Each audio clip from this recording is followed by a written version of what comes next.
اور وہ دہریہ ہو چکے ہیں، ان کا تعلق کسی مذہب سے نہیں ہے. یہاں تک کہ بعض ممالک ایسے ہیں کہ وہاں پر جو ان کی تعداد، دہریوں کی تعداد عیسائیوں سے بھی زیادہ ہے، جو کسی مذہب کو نہیں مانتے، وہ گرجا گھر میں بھی نہیں جاتے، وہ اپنے عیسائی مذہب کے مطابق کوئی عبادت نہیں کرتے، اور ان کا اپنے مذہب پر اور عیسیٰ علیہ السلام کی نبوت پر اعتبار اور یقین باقی نہیں رہا ہے. تو بہت بڑی تعداد ہے. تو اس کے بعد اگر اس کو نکال دیا جائے تو بہت سے ملکوں میں مسلمان اکثریت میں ہوتے چلے جا رہے ہیں. اب ایک بات میں آپ کو بتانا چاہتا ہوں، یہ دشمنان اسلام ہمیشہ یہ پروپیگنڈا کرتے رہے ہیں، مستشرقین کافی دنوں سے پروپیگنڈا کرتے رہے ہیں، اور یہ پروپیگنڈا انہوں نے اس وقت شروع کیا جب میدان جنگ میں مسلمانوں کو، اسلامی فوجوں کو، اسلامی قوتوں کو جب وہ شکست دینے میں ناکام ہوئے صلیبی جنگوں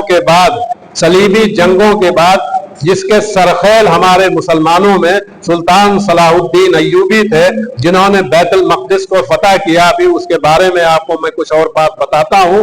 تو صلیبی جنگوں میں بڑی تعداد میں عیسائی آئے فلسطین کو فتح کرنے کے لیے، بیت المقدس پر قبضہ کرنے کے لیے، لیکن سلطان صلاح الدین نے اپنے ایمانی قوت اور اپنی فوجی طاقت کے بل پر متحدہ فوجی طاقتوں کو، یورپ کی متحدہ فوجی قوتوں کو شکست فاش سے دوچار کیا. برطانیہ کی فوج، انگلینڈ کی فوج، جرمنی کی فوج، فرانس کی فوج، اٹلی کی فوج اور تقریباً آدھے یورپ کی فوجیں آئی تھیں، اور ادھر سے سلطان صلاح الدین ایوبی جیسا شیر دل بادشاہ وہ تنے تنہا تھا، اور اس کے بعد سلطان نور الدین زنگی کے جانشین کی حیثیت سے انہوں نے اقتدار سنبھالا تھا، اور آدھے یورپ کو انہوں نے 6 لاکھ کی فوج ایک ساتھ آئی تھی، بحری جہازوں میں بھر کر کے 6 لاکھ کی فوج آئی تھی. سلطان صلاح الدین ایوبی کے پاس صرف 20,000 کی فوج تھی، انہوں نے 20,000 کی فوج سے 6 لاکھ عیسائیوں کی فوج کو شکست فاش سے دوچار کیا، اور آدھی فوج کو سمندر میں غرق کر دیا. تو وہ طاقت تھی، ایمانی قوت تھی. تو انہوں نے سمجھا کہ اب مسلمانوں کو کھلے میدان میں شکست دینا آسان نہیں ہے. تو وہاں کے مستشرقین نے، وہاں کے پڑھے لکھے طبقے نے اسلام کے خلاف فلسفیانہ ہتھیار کو استعمال کیا، اور اسلام کے خلاف پروپیگنڈے کے ہتھیار کو استعمال کیا. تو انہوں نے یہ کہنا شروع کیا کہ اسلام تو تلوار کے زور سے پھیلا ہے. ہم اور آپ جانتے ہیں کہ اسلام اخلاق سے پھیلا ہے، اسلام مسلمانوں کے اخلاق کی بدولت پھیلا ہے، اسلام قرآنی تعلیمات کی بدولت پھیلا ہے، اسلام وحدانیت کی تعلیم کے بدولت پھیلا ہے، اسلام مسلمانوں کے اخلاق اور ان کے کردار کی بدولت پھیلا ہے. لیکن انہوں نے یہ پروپیگنڈا کرنا شروع کیا کہ مسلمانوں کے پاس طاقت تھی، تو انہوں نے لوگوں کو شکست دی اور سب کو جبرن مسلمان بنایا. آج کے اس خطبے میں آپ کو صرف یہ بتانا چاہتا ہوں، کیا اسلام بزور شمشیر، بزور طاقت پھیلا ہے، یا مسلمانوں کے اخلاق اور ان کے کردار کی بدولت پھیلا ہے؟ کچھ باتیں آپ کو بتاؤں گا تاکہ آپ کے بھی ذہن نشین رہے، اور آپ سے بھی اگر فکری محاذ پر کسی سے اس طرح کی گفتگو ہو جائے تو آپ بتا سکیں کہ دنیا میں اسلام مسلمانوں کے اخلاق کی بدولت پھیلا. آپ جانتے ہیں، آپ میں سے پڑھے لکھے لوگ بہت سے جانتے ہیں کہ اس وقت دنیا میں سب سے بڑا اسلامی ملک انڈونیشیا ہے، جہاں پر مسلمانوں کی تعداد 28 کروڑ ہے، جس کی آبادی 28 کروڑ ہے اور 90% مسلمان ہیں. انڈونیشیا سب پڑھے لکھے لوگ جانتے ہیں، جن کا سیاست حاضرہ پر جن کی نظر ہے، وہ جانتے ہیں کہ دنیا کا سب سے بڑا اسلامی ملک انڈونیشیا ہے. تو آپ یہ بتائیے، اور آپ ان لوگوں سے یہ سوال کیجئے جو یہ کہتے ہیں کہ اسلام بزور شمشیر پھیلا، تلوار کے زور سے پھیلا، طاقت کے زور سے پھیلا.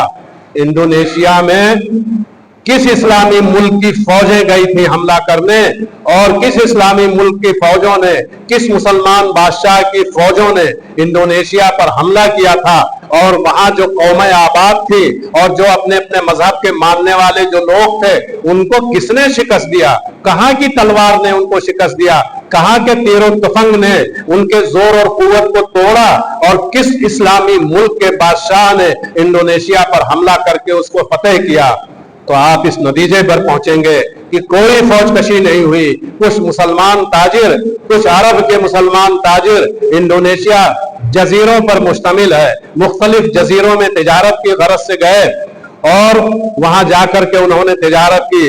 تو ان کی تجارت میں جو ان کا اخلاق تھا، جو ان کا کردار تھا، جو ان کی امانت و دیانت تھی، جو ان کا ایفائے عہد تھا اور ان کے اندر جو اخلاقی خوبیاں تھیں، جب لوگوں نے کہا کہ یہ کون لوگ ہیں کہ جو وعدہ کر لیتے ہیں اس وعدے کو پورا کر لیتے ہیں، یہ امانت و دیانت کا معاملہ کرتے ہیں، کسی کے ساتھ جھوٹ کا معاملہ نہیں کرتے، غدر اور خیانت نہیں کرتے ہیں، یہ کون لوگ ہیں؟ کس مذہب کے ماننے والے ہیں؟ تو وہ لوگ بتاتے تھے کہ ہم اسلام کے ماننے والے ہیں، ہم اسلامی تعلیمات پر عمل کرنے والے لوگ ہیں. تو وہ لوگ کہتے تھے کہ ہم کو بھی اسی مذہب کو ماننا ہے، اس میں ہمیں داخل ہونا ہے. کلمہ طیبہ اور کلمہ شہادت پڑھ کر کے انڈونیشیا کے لوگ ایک ایک کر کے دائرہ اسلام میں داخل ہوتے چلے گئے. نتیجہ کیا ہوا کہ آج 28 کروڑ کی آبادی والا ملک، دنیا کا سب سے بڑا اسلامی ملک ہونے کا اس کو اعزاز حاصل ہے. کہاں کی تلوار گئی تھی؟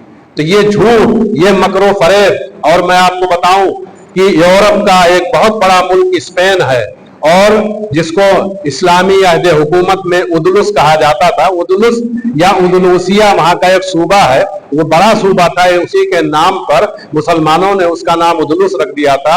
اصل میں جس کو ہم اور آپ جس کو آپ جانتے ہیں وہ یورپ کا مغربی ملک، سب سے بڑا مغربی ملک اسپین ہے، جس کی سرحد فرانس سے ملتی ہے، اس کی سرحدیں فرانس سے ملتی ہیں. اور دوسری طرف افریقی ملک جو مراکش ہے اس کے اور اسپین کے درمیان سمندر کی ایک چھوٹی سی پتلی سی پٹی حائل ہے اور ایک پہاڑ ہے جس کو جبرالٹر کہتے ہیں. اور جبرالٹر کا اصل نام جبل الطارق ہے.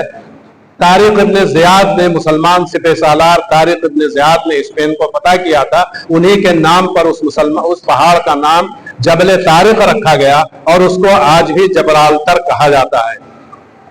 تو وہاں پر مسلمانوں نے یقیناً حملہ کیا تھا، لیکن 850 سال تک، 780 سال تک مسلمانوں نے اسپین پر حکومت کی.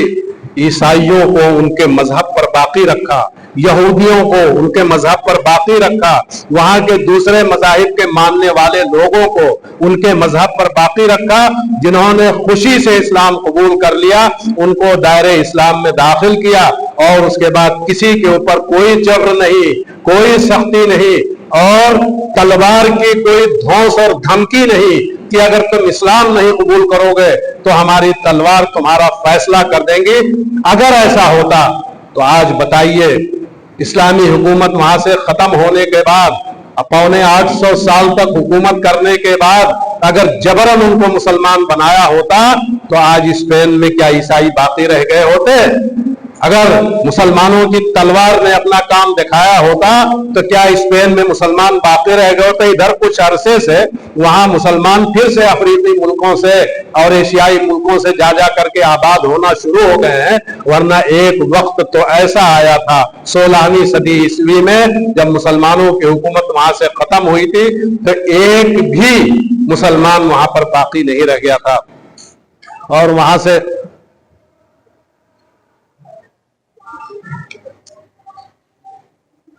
سے صرف اسلامی حکومت کا نام و نشان نہیں مٹا تھا بلکہ وہاں سے مسلمانوں کا نام و نشان مٹا دیا گیا تھا.